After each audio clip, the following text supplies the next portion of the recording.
Good day everyone. We are the group 6. So in this video, we will discuss about the module 6, which is the innovative technologies for assessment tasks in teaching and learning.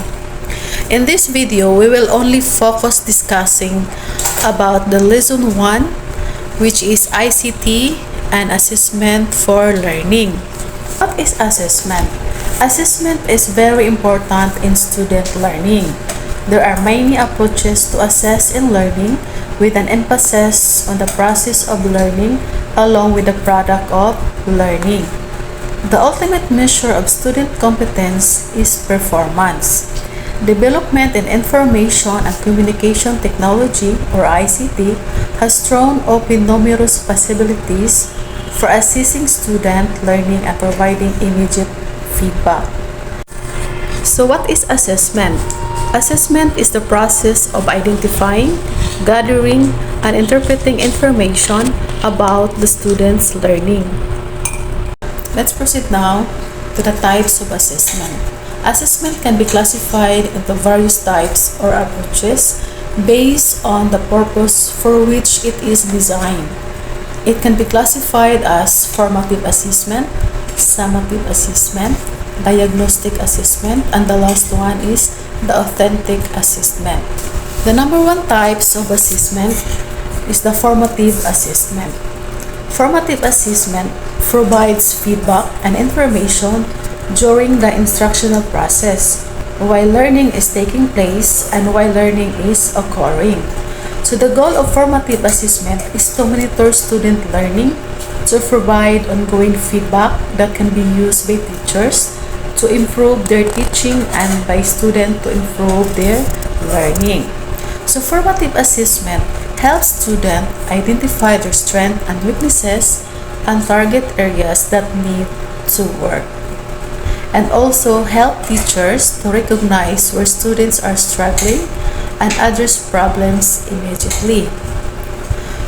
The formative assessment data is not meant to be used to collect formal grades. And the example of formative assessments are 1-minute essay or a short quiz. The second type of assessment is the summative assessment.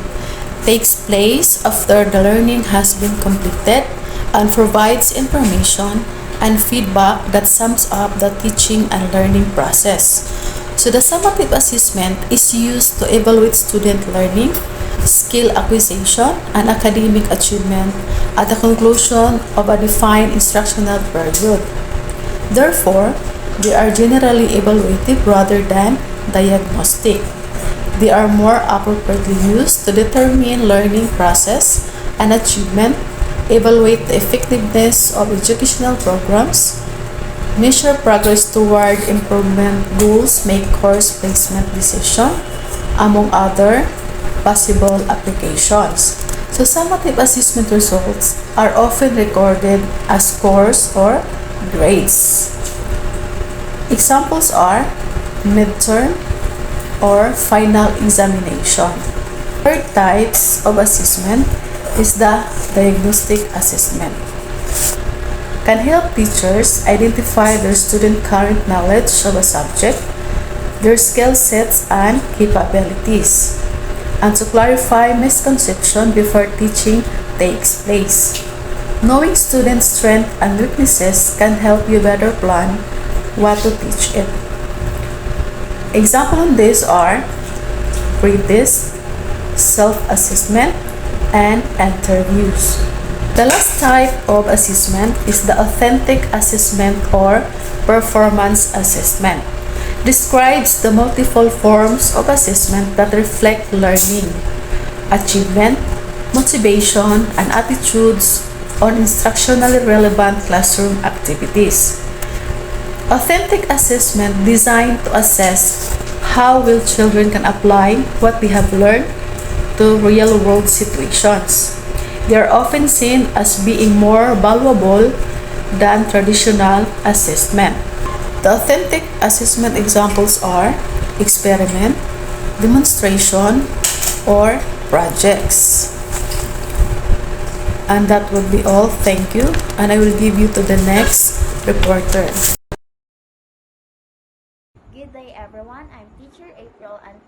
today I'm going to tackle about the rules of ICT in assessment and learning and current trends in assessment and learning. Rules of ICT in assessment and learning and current trends in assessment and learning. First is helpful to teachers for students' information and result of examination can be recorded and stored and can easily be retrieved. Yes, it is really helpful to teachers, especially during the pandemic, since they use Google Forms during exam and it helps them easily record and stores of the student's exam. Second is, technology is an innovation and support for teaching and learning. Since instructional technology provides better capabilities for gathering or providing feedback compared with the more traditional methods, teachers can use a variety of digital tools to gauge where their students are in particular lessons. Third is improves instruction and increase performance. So, educators who use instructional strategies allow the students to make meaningful connections between concepts learned in class or in real-life situation. Lastly is a web-based examination software or online examination system gives a high level of transparency. A major highlight of using a web-based examination software or online examination system is that it gives a high level of transparency as opposed to the traditional method or remote method. It is almost impossible to compromise exam questions and evaluations because they cannot also be influenced. Most online exams generate the result instantly and it is often possible for the exam taker to get information and his result immediately. So, here are some of the major advantages of online examination includes the following. First is accessibility and flexibility. Since exam can be conducted anywhere, all students need is a device to have access to the internet connection. Students can no longer need to move from one place to another in the name of sitting for the examination. Second is time management. Time management, since online examination system helps in saving time, the lengthy formalities and processes involved in creating question papers, registering candidates for exams, answer sheets, evaluations, and declaration of results to get completely eradicated with the easy availability of computers and internet. Third is save costs. When an exam is based in the online platform, there is a considerable decrease in the cost of paper, photocopying, and distribution expenses are all reduced and eliminated. Lastly is statistical analysis. Since different comparative analysis can be done to analyze the outcomes of exams over time with the help of compared data which can be easily stored over time. Current trends in assessment and learning. According to Wolpert Garon, 2010, the 21st century assessment includes utilizing multiple measures of assessment. Through utilizing measure of assessment, it can measure not just one assessment but more assessment that could help teachers assess students' abilities. So the more evidence that you collect, the more valid and reliable references you can draw about the extent of the students' learning. Second is increasing the use of technology. Since today's schools trying to integrate technology for teaching and learning, of course, it can increase the use of technology since students and teachers are now using it as a part of their learning, especially during the pandemic and everyone are not allowed to go to school. Technology has been very useful to students and teachers since it helps teachers to communicate and connect to the students. The third one is focus on the growth and development of learner. If we talk about the growth and development, it is the process increase in the size of a child or parts of the child. The last one is differentiating the roles and responsibilities of the teachers, administrators, and other stakeholders. The role of teacher is to educate and guide students to grow as individuals. So it is with the community as a duty to educate and guide the people. It is the role and responsibilities of the stakeholders in the education system. A teacher is a key member of education system. Without a good teacher, there can be no good education. The role of the teacher in the education system can be compared that of a facilitator. It is important for teachers to help students by making sure that they have the necessary resources and environment to do. Next is the digital communication. It is another element of digital citizenship that we seem to be embracing wholeheartedly. Digital communication is the electronic exchange of communication, which includes emailing, texting, instant messaging, utilizing cell phones, or etc. And it is important that we do not forget and replace our own ability to communicate. So good evening everyone. I'll be the one to discuss lesson 2 about netizenship and neti. What is netizenship? Netizenship refers to responsible and ethical behavior exhibited by individuals within online communities. It involves practicing good digital citizenship, which includes respecting others, engaging in constructive communication, and contributing positively to online space. So, there is a case that connected to netizenship. The case involved two minor students from a certain school whose photos were posted on Facebook. The photos which were uploaded by one of their friends shown the students drinking and smoking in a bar and wearing just undergarments on the street. The photos were shown by one of the Facebook friends of the girls to the school official, prompting them to ban the students from marching in their graduation rites. According to the school, the students violated the school code of conduct.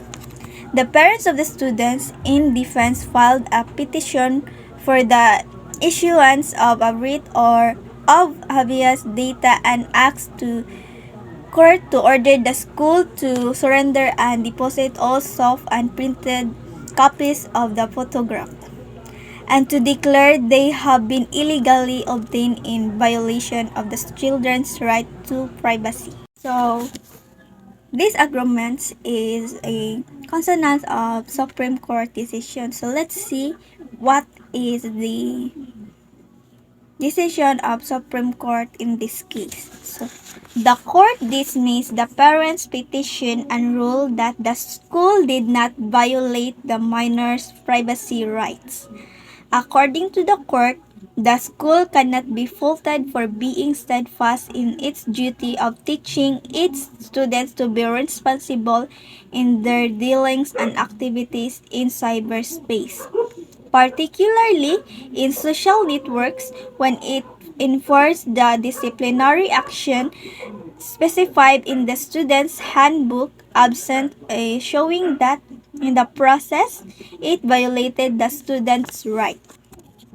The decision of the court stated that the students cannot invoke the protection attached to the right to informational privacy because the photos were seen by other students of the school, who in turn showed them to the computer teacher, who reported the incident to the school authorities. In the language of the court, the photos having been uploaded on Facebook without restriction as to who may view them lost their privacy in some way. The court further added in its ruling that setting their post privacy to friends only is not an assurance that it can no longer be viewed by another user who is not Facebook friends with the source of the content. Thus, decision read that without proof that they placed the photograph subject of this case within the ambit of their protected zone of privacy, they cannot within that they have an expectation of privacy with respect to the photographs in questions. The decision of the court puts the burden of ensuring safeguarding privacy online users and expect them to exercise due diligence in their online dealings and activities. According to the court, not discounting the role of schools and parents in disciplining and educating their children to be good digital citizens. Self-regulation is the best means of avoiding privacy rights violations. It further issued a ruling saying that nothing is ever private on Facebook, even those tagged as private never really escape public viewing, including unattended audience. As ni netizen, muriak man dayon ta about sa post gikan sa Facebook, but we don't know the behind of that photos. So, we should be responsible and practicing good digital citizenship to contribute positively to online. So, this means that the Philippines being considered a social media capital of the world as the need to stress social media education and etiquette among online users. The interview conducted with parents and teachers of high school students, as I read earlier, underscored the need to use social media responsibly. All agreed for the inclusion of social media etiquette in the education curriculum either as a separate subject or integrated in good manners and right conduct. So, while working online, we all create a digital tattoo and we leave digital footprints. We have to remember that our digital world is permanent, and with each post, we leave a digital footprint. By doing self-reflecting before we self-reveal, we are able to consider how that we share online can impact ourselves and others. So, anitizen, according to the Merriam-Webster Dictionary, April 26, 2018, is an active participant in the online community of in the internet. The medical dictionary refers to it as internet citizen who uses network resources which connote civic responsibility and participation. Thus, netizenship means citizenship. So, netizenship means citizenship in the internet or in the virtual world. As responsible netizens, we are all expected to support a healthy interaction on the internet. An etiquette or the rules of social accepted before online have to be observed in writing and email, in texting, and other communication on the web. There is some guidelines of netiquette. So before we proceed that, what is netiquette? Netiquette, a portmanteau of net. From the word net is from internet. An etiquette encompasses the rules and norms that govern proper behavior online. It involves being polite, respectful, and considerate when interacting with others in digital environments, such as forums, social media, and other online platforms. Following etiquette helps maintain a positive and productive online community. Some of etiquette guidelines. First is protect your reputation. Whether in real or in virtual world, you are the same person. Do only what is appropriate and share information that does not harm you as a person. So, protecting your reputation both in real and virtual worlds. involves maintaining consistency in your action and behaviors and information you share. Being the same person across these realms means upholding your values, morals, and integrity. It's crucial to act in a manner that aligns with your principle, refraining from actions or sharing information that could damage your character or integrity. Essentially, your behavior and information you share should reflect the best aspects of yourself, preserving your positive image and credibility. Second is respect others. Respect beget respect. Treat everyone with respect even if you have not seen him or her in person. Be judicious about what you say on your own and other pages. Third is express yourself clearly and use emoticons. Communication online is difficult because emotions are not evident during communication. Miscommunication usually takes place because your facial expression and your body language cannot be seen and the tone of your voice cannot be heard.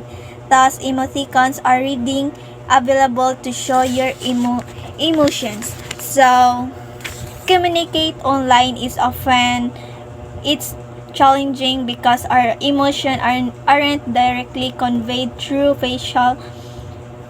They act as substitutes for facial expression and help convey feelings such as happiness, sadness, excitement, or humor. By using emoticons, we can be better expressed.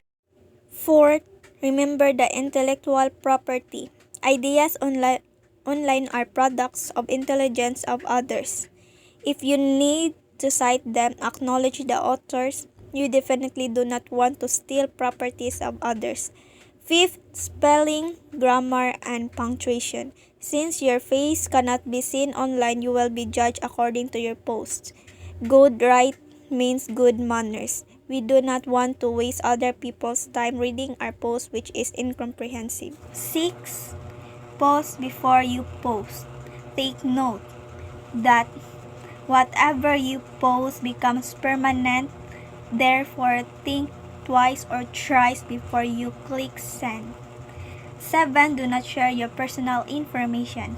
Sharing your personal information online is like going around the streets wearing a shirt printed with your name, address, birthday, name of parents, and etc.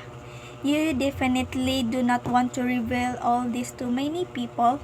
Besides, providing all this publicity will make you prone to identify thief. Lastly, think about who or what you are representing. As a son or daughter, you represent your family. As a student, you represent your school. You don't want your family or school to be put to shame by what you do.